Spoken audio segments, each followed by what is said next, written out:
Hi, my name is Vanessa Houston, and I'm going to talk to you today about self-confidence. The definition of self-confidence is trust in yourself. And I would say daily, I embrace self-confidence in my business. I am an event planner. I have a flower business, and I also am a leader, an elder in our church. And so I really, I embrace developing young women and young girls. And I think that, we're all unique. The Bible says that we are a prototype, that there's nobody else like us. And so for myself, I think that I'm unique, and I think what I have to offer is unique. And so I trust what God's put inside of me. And I would say one of the biggest things that I do in myself is that I don't get caught up in my own self. I don't think about what I'm going to wear, or what I'm going to eat, or what I'm going to do during the day. I shop. I have clothes in my closet. I know what I like to eat, but I pretty much make one decision and go. So I would encourage you in life to don't get stuck on thinking about yourself, but be others minded. I find a lot of satisfaction with helping other people and reaching out to other people. God has made us strong, and strength in our lives is for service. It's not to just pack things on in our life. So I would say one of the monumental things that I do in self-confidence is reaching out and being others minded. Another thing is, I think being joyful and happy every day is so important. I don't look to other people for my happiness. I'm not dependent on whether people like me, or whether I've been accepted, or if people like what I wore, what I said for my happiness. So don't put the pressure on other people for your happiness. Find happiness in what you're putting your hand to. And, be joyful. Let yourself belly laugh. If you are finding that you're in a tough time in your life where you're not being happy, that you can't find joy, put on a happy show and watch bloopers or something like that on TV that makes you actually belly laugh. It will change the direction of what you think about yourself.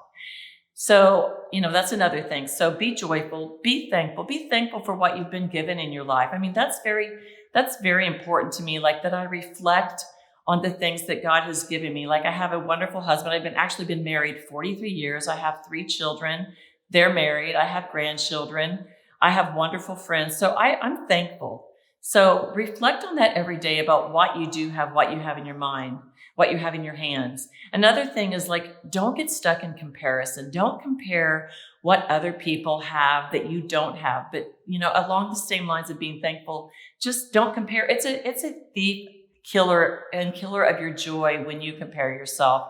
In life, there's always going to be somebody that's skinnier, somebody that has a newer house than you do, somebody that got to go on a better vacation. So that's always going to be around. And I realized that years ago when I moved into a house, and, a friend of mine, moved into this custom made house or something. I thought, I'm so happy for her. Be happy and celebrate the wins and the successes of other people. Don't get stuck in comparing what they have and what you don't have. Just be thankful. Be thankful and move forward with that. Don't get stuck in.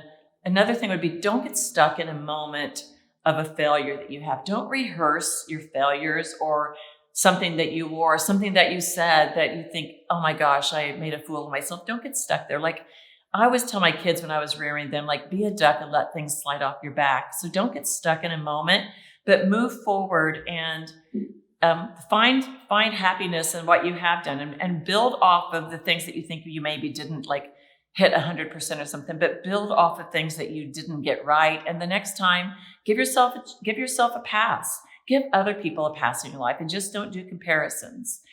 And I would just say also that knowing that you're unique and that God made you as a prototype, He's put something inside of you that He wants to share. And so at the very beginning, it talked about being others minded.